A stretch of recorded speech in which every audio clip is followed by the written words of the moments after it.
In this video, I'm going to talk about basic candlestick analysis. If this video feels too basic to you, if you think you've seen all this before, please don't skip it. I'm going to be introducing you to a lot of terms and concepts that I will tie into the more advanced lessons later. So if you skip this, you may be a little lost later. Be sure to have a document open or pen and paper handy to take notes. And let's get started with some candlestick basics. The first thing I'd like you to do is to look at this list of candles. You've probably seen something like this before, right? Well, if you have, try your best to forget it. Try your best to forget all of that stuff. Forget that this is a doji and that is a morning star. Forget that these are reversal candles because they aren't. I need you to forget all that general candlestick knowledge that you have seen around, because I want to take you right to the starting point of a new candle. And I want to teach you how to view candles differently. So, what is this thing? Well, this is a brand new baby candle. It was born less than a second ago, and it has yet to move a single pip in either direction. This candle is completely neutral. But in about 4 hours, when this candle closes, it will have told us what price did in the last 4 hours. If this candle moves up a little, then drops down fast and closes like this, it's a bearish candle. It means sellers had overall control of price. This is the candle's story. It shows us that sellers won the struggle with buyers and they pushed price down.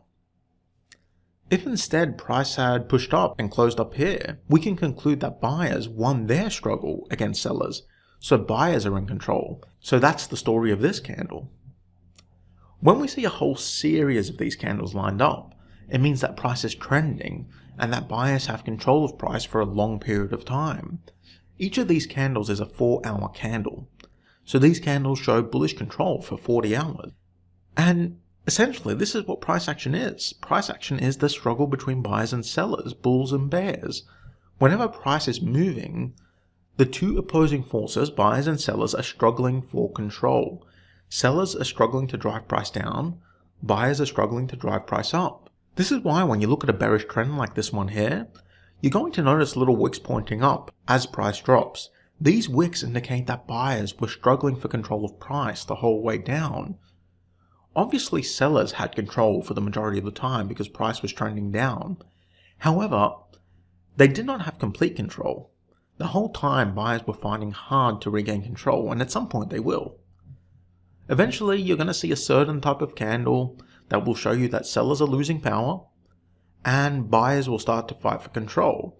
Sellers won't be able to counter them as effectively anymore and price will reverse. Candles that generally indicate that sellers, in this case, are losing control are what I call indecision.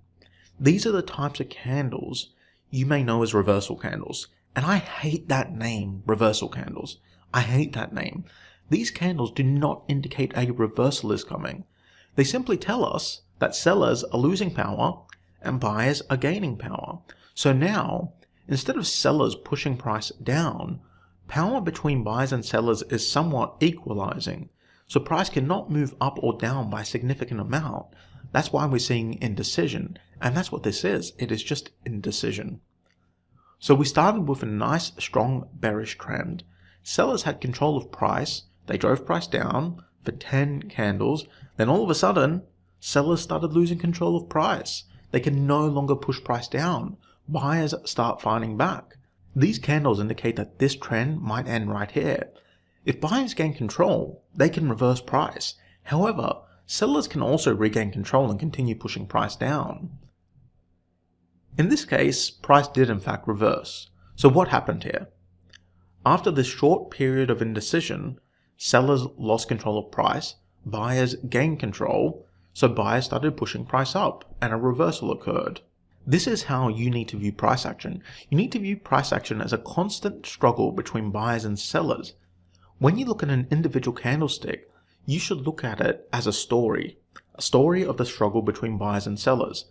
By reading the candlestick properly, you are reading the story and you are gaining valuable information about what price is doing and what it might do next.